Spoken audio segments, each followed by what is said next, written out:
नमस्कार दर्शक बंधु मु दिव्य आपण मानक स्वागत जनाऊँगी आज आउ एक नुआ भिडियो को। दर्शक बंधु राज्यर तथा देशर समस्त अंगनवाड़ी कर्मचारी मानक पई आसिला खुशीर खबर। तेबे ये खुशीर खबरटी रही वर्तमान अंगनवाड़ी कर्मचारी मानकर दरमा को नहीं। तेबे सेमानक दरमारे 2 गुण वृद्धि होगापी जाऊँगी एक कथा मु कहूना एवं आपण मैंने गणमाध्यम प्रतिदिन यूट्यूब खोलिले आपण मैंने देखुवे जे विभिन्न यूट्यूबर मैंने यही अंगनवाड़ी विषय रे बा अंगनवाड़ी दरमा वृद्धि घटियो बोली वीडियो करथांती।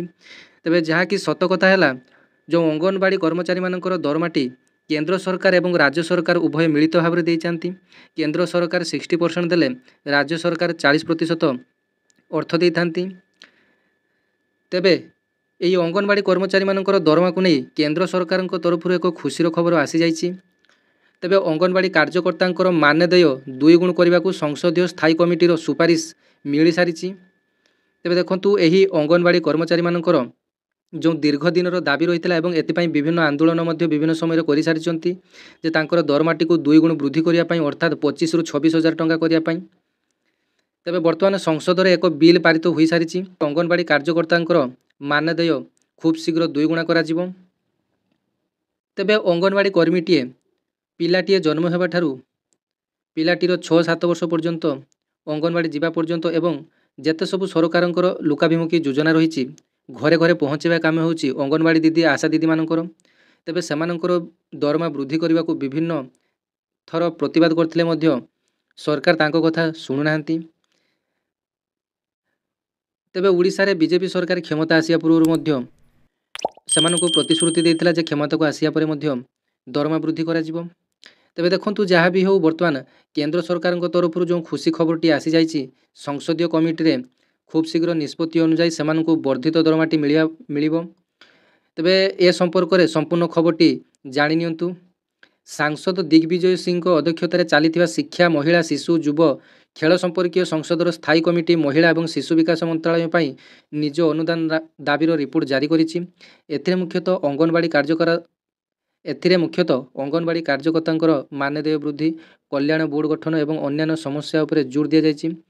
तेबे विभिन्न कमिटीर सुपारिश मध्य एही मंच उन्नत करिवारे प्रस्ताव रखिछि। तेबे जो प्रस्ताव गुड़िक दि जाइछि से प्रस्ताव गुड़िक आपण माने जानि रखंतु जे अंगनवाड़ी कार्यकर्ता मानदेय 2 गुणा वृद्धि करने पई सुपारिश करा जाइछि। अंगनवाड़ी कार्यकर्ता को समर्थन देवाई कल्याण बोर्ड गठन करिवार प्रस्ताव दि जाइछि। अनेक जातिगत और सामाजिक गोष्ठीर एनीमिया एवं कुपोषण को रोक्त करने भू सामाजिक जाति गणगणना करिवार आवश्यकता रही। समस्त अंगनवाड़ी केन्द्र को सक्षम अंगनवाड़ी केन्द्र भाव में उन्नत करिवार प्रस्ताव मध्य रही। 6 मास ରୁ 6 वर्ष पर्यंत पिला निर्भरशील सेवा और प्रस्तुतिमूलक शिक्षा प्रदान करिवार उद्देश्य अंगनवाड़ी केन्द्र उन्नति करिवा। महिला और शिशु सुरक्षा वृद्धि पाई अतिरिक्त अर्थ प्रदान करिवार निर्देश रही। अंगनवाड़ी कार्यकर्ता माने जड़े सेवाकारी भली काम करिवा पारिबे एवं सेमानकु अधिक समर्थन देवा पाई स्वतंत्र अनुदान वृद्धि करिवा। पुष्टि एवं प्राथमिक शिक्षा एही केन्द्रर मुख्य अंश होबार उद्देश्य अंगनवाड़ी शिक्षा को अधिक प्रासंगिक करवा। अंगनवाड़ी केन्द्र में सुनिश्चित पुष्टिकर खाद्य प्रदान कर शिशुमानकर स्वास्थ्यर उन्नति करवा। शिशुगृह संस्थान संस्था गुड़ी को अधिक आधुनिक और उन्नत कर आश्रय और दिन दुख शिशु मानक पई उचित परिवेश उपलब्ध कराइबा। तेबे जहाँकि खूब शीघ्र यही अंगनवाड़ी मानकु बा अंगनवाड़ी कर्मी मानकु वर्धित भत्ताटी बा वर्धित दरमा मिलिबो।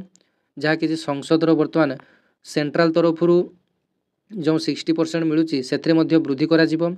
तेबे आपण माने खूब शीघ्र आपण मानकर जो वर्धित दरमा रही तेबे आपण माने पाई परिबे।